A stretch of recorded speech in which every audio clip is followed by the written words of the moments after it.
To celebrate International Workers' Day, also known as May Day, the country's labour market continues to have some challenges that undermine the interests of employees. Although credible data on the total amount of workers in both public and private sectors is still non-existent, it is clear that the public sector absorbs the largest number of employees in the country, with persistent effects on the total wage bill. But in situations where there are limited vacancies for workers, many employees have no choice but to sometimes adapt to working as contract workers. John and Daniel are contract workers who just started working in the public sector. For them, they do not feel safe as workers. The amount of time you are working for, so you just, if it's 1 month, if it's 6 months, we all know we are working for 6 months then. After the 6 months, we are done. We are done. Yeah. So you also feel it's something that you wish you had, not necessarily having a permanent job? No, I don't wish for that. But I think it would be nice if they do it permanently. Yeah, to have us as permanent workers. But it's still cool with the contract. Yeah. Is it because you have no option? Yeah, for now we have no option for now. So that's the position we find ourselves into now. Do you feel safe being a contract worker here in Ghana? Do you feel safe? I'm not fully safe because once the contract ends and I have nothing doing, that's a different case. What about you? Do you feel safe as a contractor? For me, I have no say about that because I'm still a student. So after the contract, I can still continue schooling and other stuffs. But you're going to be done with school, definitely. Sure. Yeah. Oh, then I'm not sure I'll be safe with that. I'm not sure. We having a contract and ending that time, we don't know when we'll be called again to come and work. Others will be there idle, doing nothing, and this brings lots of problems. The concerns by John and Daniel corroborate calls by the Industrial and Commercial Workers Union (ICU) for the employers to better the conditions of especially contract workers. According to the ICU, activities of some recruitment agencies and outsourcing companies are just using their operations to cheat workers. We put these concerns to a renowned labor expert who took part in drafting Ghana's labor laws, Opinion Patrick Obinfosu. For him, most employers are currently abusing the labor laws of the country. And Dr. Tum, we did as much as we can to make this law one of the best. That's why we invited the high law to come and witness our discussions. Do you think it's high time we review some of Yeah, I'm coming to that.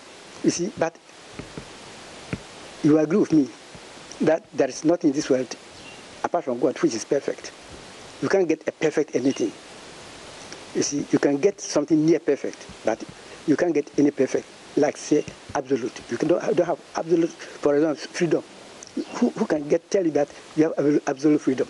Otherwise, we would take a cutlass one day and go around and say you are sorting people because it's your freedom to do that. But it's not allowed. So there are some of the things which need to be looked at. But as I told you, our ordinances and acts that we repealed started as far back as 1940.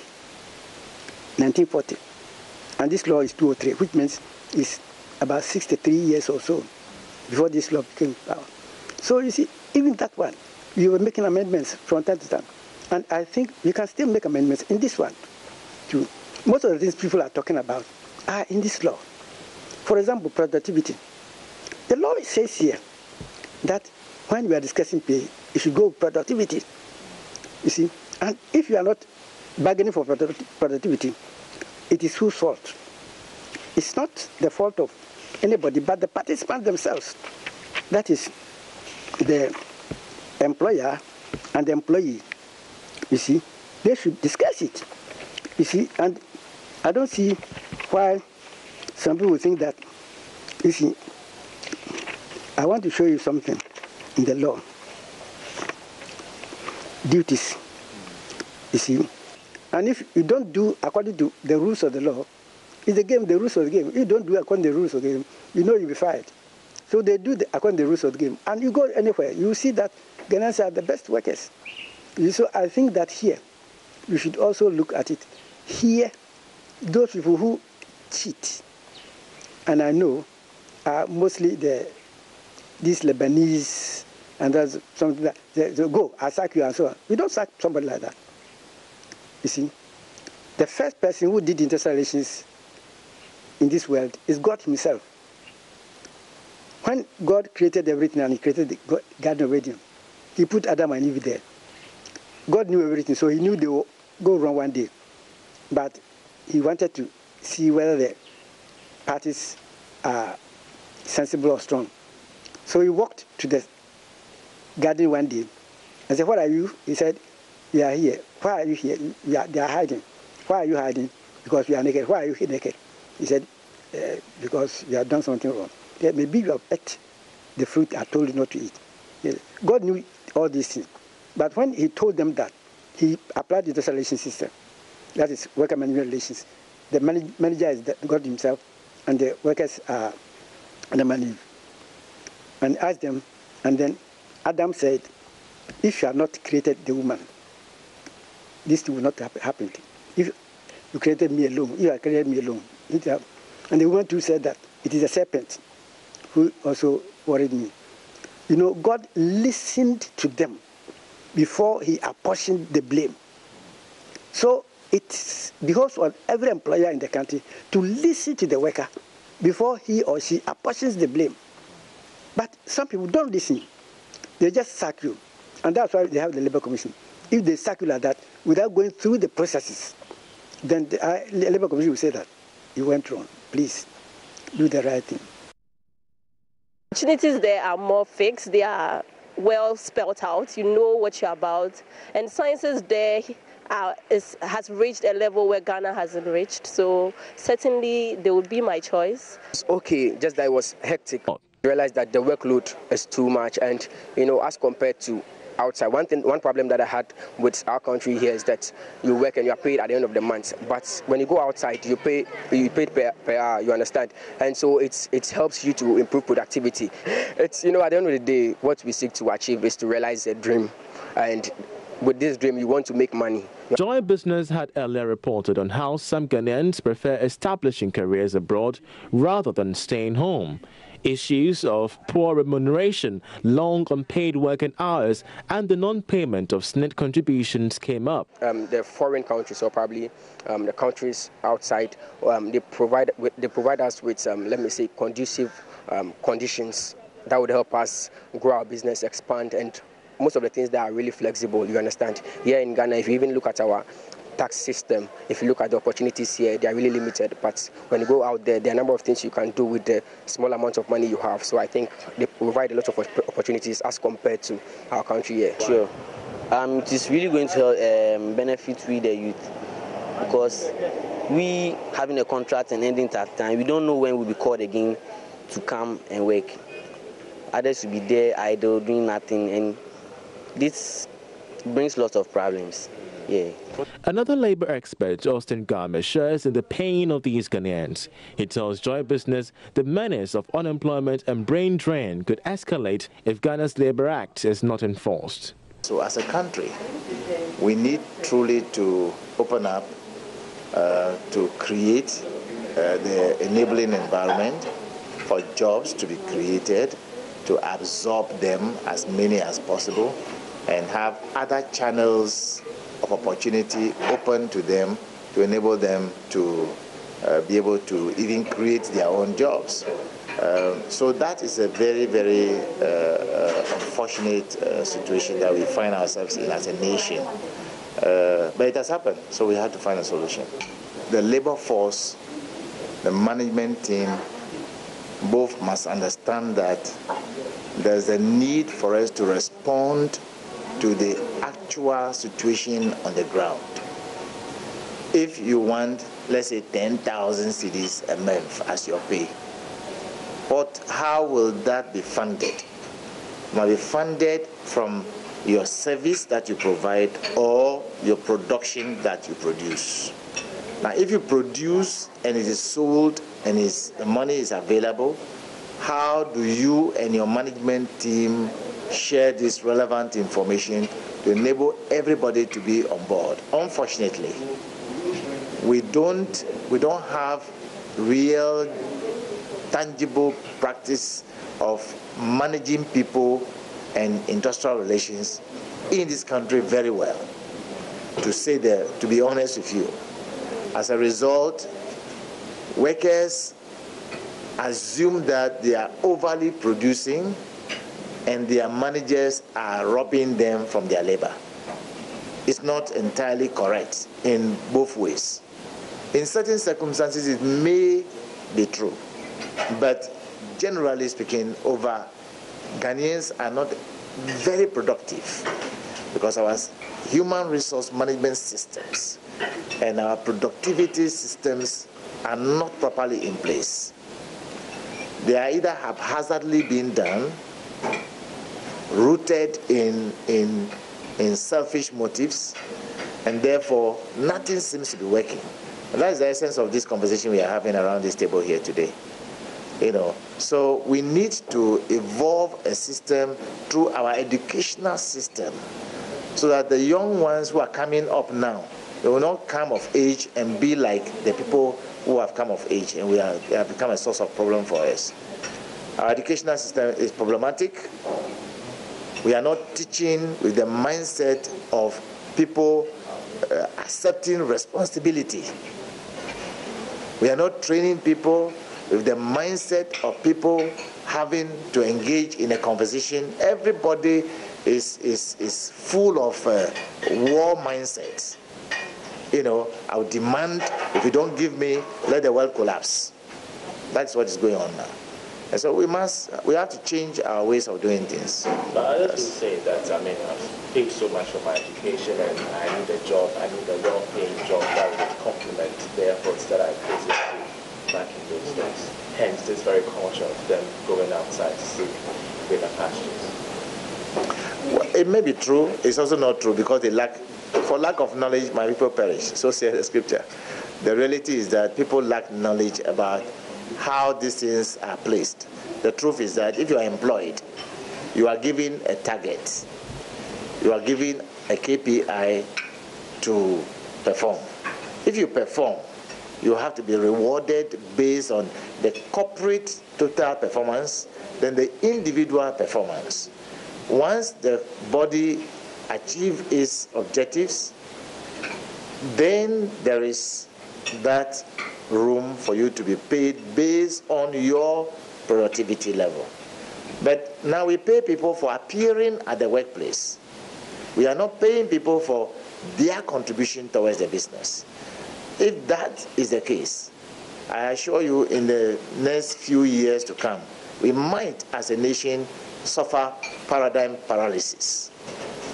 If you suffer paralysis means you are dead. There's nothing you can do about it. So we need to change our mind. There's a need for all of us to respond to the need for a change. And that change is not the political change. We are talking about real change that will bring meaningful results. Unemployment also remains a big challenge facing the labor market. Figures from the Labour Force Survey report show that more than 1.2 million persons from 15 years and older are estimated to be unemployed, representing the total unemployed rate of 11.9%. Meanwhile, Deputy Minister of Employment Bright Rekubrobe has a piece of advice to all workers who have already lost hope in Ghana's job market.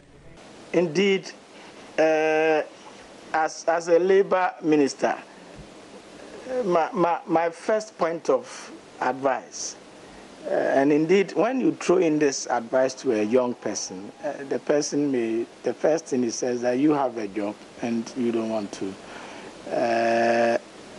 Once you have something doing in your home country, the cultures of work, other issues come into play, even the living conditions, the wages, the spending patterns. In Ghana, if a young person is able to raise some money and pay for rent, every month you are not obliged to go and pay rent. Abroad, people get money. Somebody may get 1,200 euros or maybe $1,600 a month. But then, because of the way their system runs, the person may not even have money to be living on.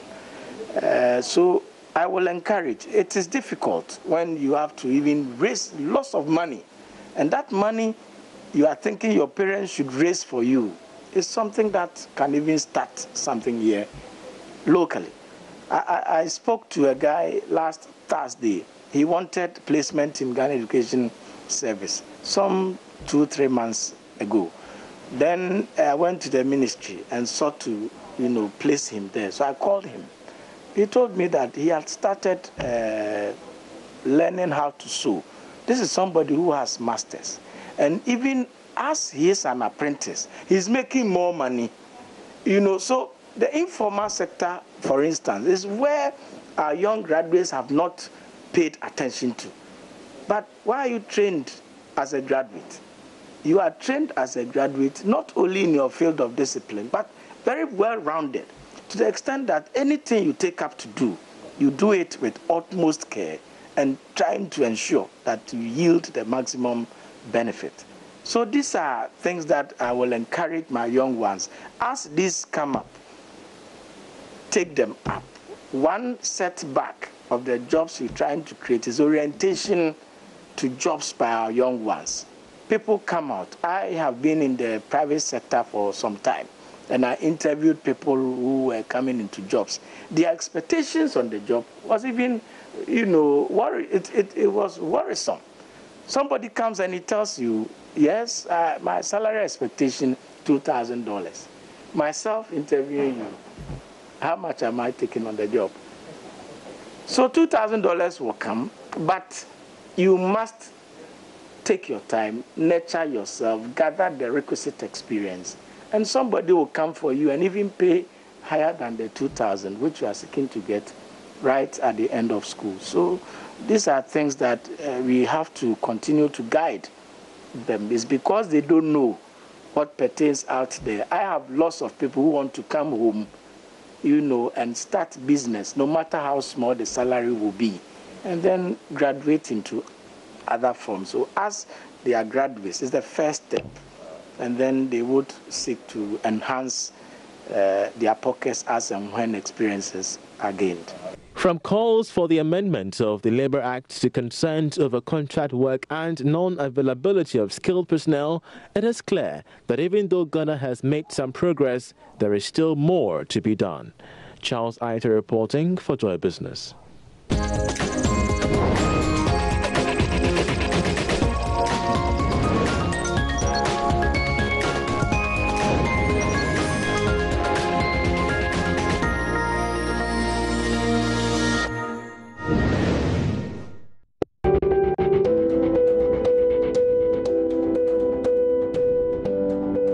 Good health is very important. Productivity depends on good health, and that's why many organizations and individuals invest in health and wellness. There are also entrepreneurs who are taking advantage of the business opportunities in the space.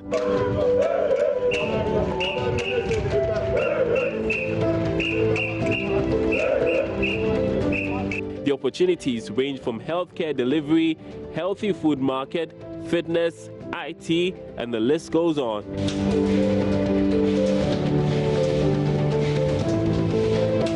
Ghanaians have become increasingly concerned about their fitness, and a lot more people are now trooping to the gyms. Eli is an instructor at Total Fitness Health Club in Accra. He tells us more about the caliber of people that patronize the club. Three kinds. Emotionally broken people, exceptionally motivated people, and actually no motivation people. Some people actually come to the gym just for the fun of it, not necessarily because of anything. You understand? Some people come because they want to look good. They're motivated by how they look good. And you say, hey man, you look good. Some people actually are motivated by the fact that, hey, I'm coming to see somebody there. You get what I'm trying to say? Some people actually want to come and release tension, work stress, home stress. So many stresses hitting people, killing people. Stress is actually killing a lot of people. Well, one other thing killing people is unhealthy diets. In recent times, Ghanaians are turning to organic food. Native Food and Beverage Bar was started barely a year ago. Edubiaisi is chairperson and brands and marketing director. Find out that most of the time, especially with corporates, our eating habits are not helping us very much because we are more into fast foods, and native is a preferred alternative that has come in to more or less rescue all of us. Okay, we need to be eating well, stay healthier so that we can be able to work better. And especially if you work in a corporate organization, making time to see a doctor could be difficult. So Cedric Fujier and his friends created the Doctor app, which allows you access healthcare from the comfort of your home. All right, so here's the interface of the app. So you see it's a very simple and beautiful design. To request an appointment is very easy. So you just click on the blue button right here. And then this legal disclaimer just says, you know, if you're dying, go straight to the hospital. But for our purposes here, you would just click no. And then here you simply select your date, okay? And then your primary concern, let's say diarrhea. And then you click on find to find what doctor that you want to have your appointment with. But living healthy is considered expensive. Does this kind of lifestyle work for everyone? It actually depends on the standard of the gym, the class of the gym. Or you go to places like, not to look down on it, some gyms tend to actually pay as low as 50 Ghana cedis for registration and 100 Ghana cedis for monthly dues. Some gyms go as high as 500 Ghana cedis for monthly packages, because probably they have more to offer than the other gyms, you understand? So actually in terms of a gym that actually would suit your, your needs, a gym you actually feel comfortable around. It's all about making their customers comfortable, isn't it? Well, back at Native, Edubia shares the challenge she faces operating an organic food joint. Well, some of the challenges may come with suppliers. Okay, because like I'm saying, we're looking at organic, people who grow organic fruits and vegetables. And you have to have a very keen eye to detect, because some may not be that organic. And since we are looking at healthy, you know, we are looking at suppliers who are that, you know, giving us something organic. There is no doubt an opportunity for investors, but also not fully tapped, is the technological trends in healthcare. The operators of the Doctor app are confident about the prospects for the industry. At least for this market and for the kind of app that we have, because, you know, nothing wrong about the Ghanaian market, but I think that Ghanaians in general, you know, they can be a little bit pessimistic, especially when you're new to the market and all that, and a little bit relaxed. And so we have to be really good at executing on marketing and branding and pushing our brand out there, so we have people coming, more people coming and patronizing our products, so we can now invest in the next features and continue to grow. But those things together, I think, will help us sustain this business, and I have no doubt at all in my mind that that's going to happen, because it's very clear, you know, everybody needs healthcare. The investors are listening to us, you know, and so we'll get there, and I'm very excited about the future in those things.